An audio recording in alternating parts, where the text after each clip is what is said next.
while you're on your feet, my brother does this, and I think it is very appropriate that, first of all, you give yourselves a hand. Give yourselves a hand. Secondly, all the youth that's standing up, give all of your youth workers a round of applause.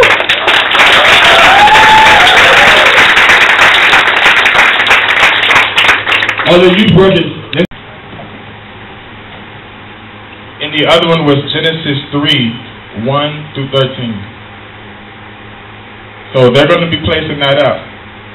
And I'm just going to go right in. Can I do that? I can do that? All right. So basically, what happened in Genesis 2 is, I'm going to set the scene for you guys. Can you imagine a world that doesn't have any light, it doesn't have really much of anything in it, and then all of a sudden, that one ray of light just comes down? Well, basically, God had just created the world, putting animals of all kinds. He put vegetation and waters into the world. Then he decided that he had an idea. I think the light bulb went off in his head, the very first light bulb. And he said that I decide to create man in our likeness. So he created Adam. Now God gave Adam the authority over the whole entire earth. God said to Adam that he may eat from any tree in this whole entire garden, except for one. Now I don't know that during this time that Adam somehow got distracted. He may have been watching the Lakers game or something, I don't know. Or watching the Bears play the Lions over there in the corner. But he did what God said to him on one ear and out of the other.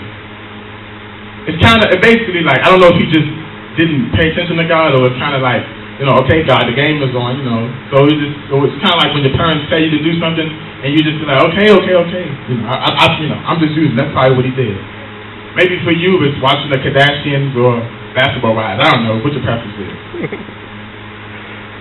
But like many of you, like Adam, Satan and sin is at your door desiring to have you. Satan was aware of his outcome and that he couldn't defeat God.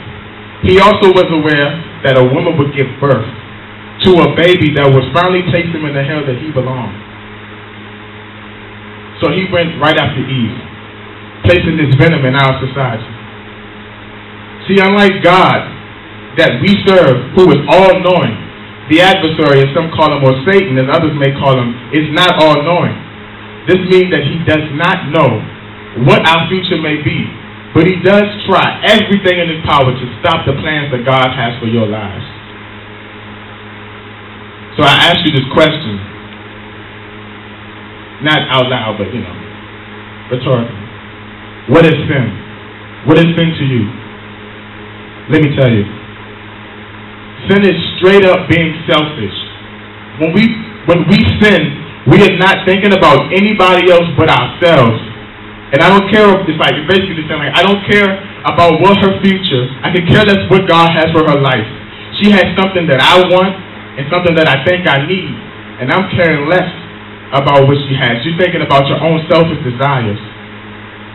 See, I know firsthand that if someone tells you not to do something, or that you cannot do something, one of the first things that go in your head is, why? Don't touch the iron next to your mother, next time you hear your mother screaming. Woo. Don't stay out past the curfew, next thing the police is knocking at your door.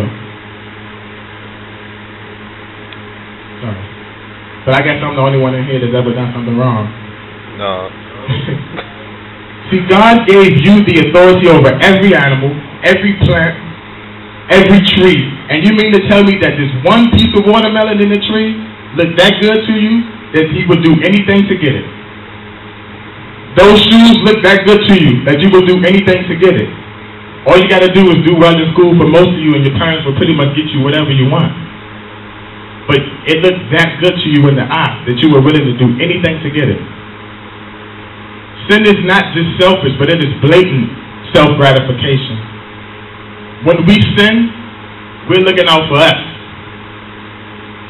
We are looking to place ourselves, our flesh, our egos. We don't realize, but often The stuff that we do affects not just us, but the people all around you. Yes, I'm the one that's on drugs, but it affects my mother because now the burden is on her life. If you're married, yes, it affects your family because your wife and your, not wives, one rib. Your wife and your kids now face the burden of your pressures of being on drugs or whatever your sin may be.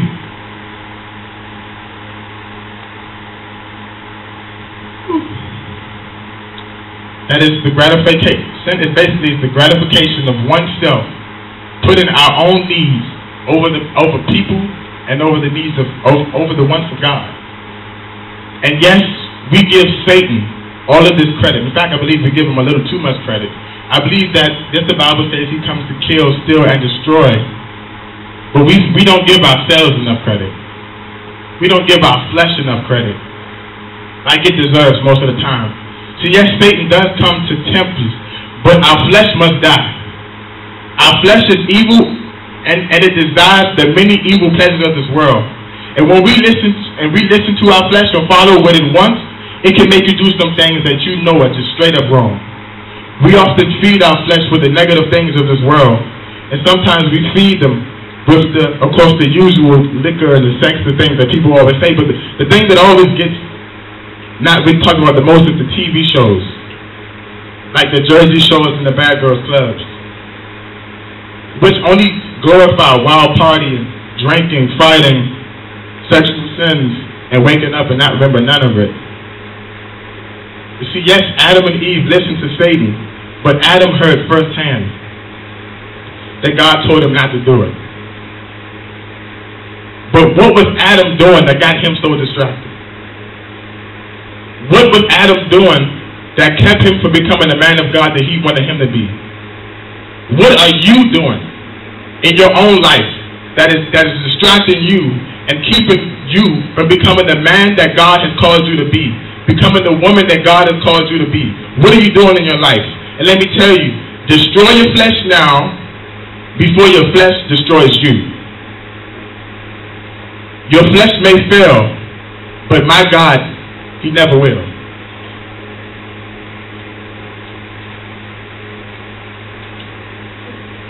See, there was plenty of times when, like, everybody has probably disobeyed their mother, their father, or whatever, grandmother.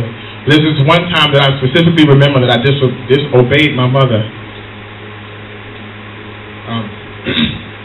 She always would say, "Don't have people in the house," when she wasn't home.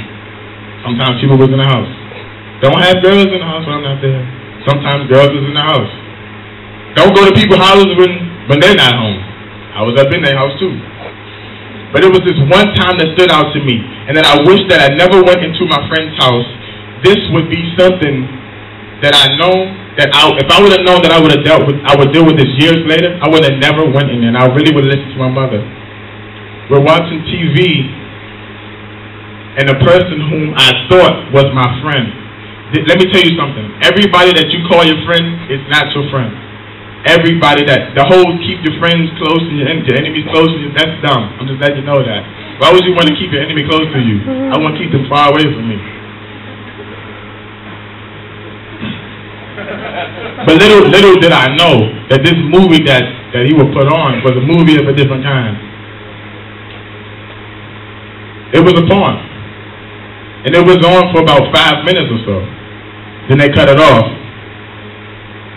But I did not realize that even for that 5 minutes, that something was planted inside of me that I would deal with for probably the remainder of the life if God couldn't intervene.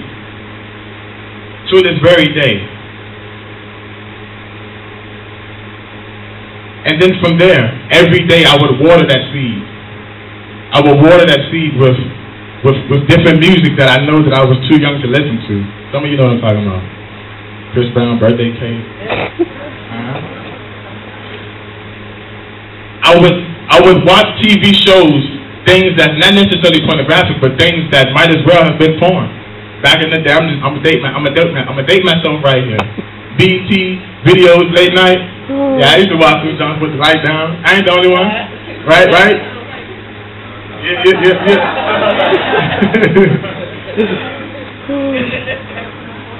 But let me tell you something. after you water that seed, and you water that seed, and you keep playing with fire, after a while, you're going to stop wanting to see what's on the screen, and you're going to want to do what you're seeing. I'm telling you. You go from that to touching yourself, from touching yourself to touching her, or touching him.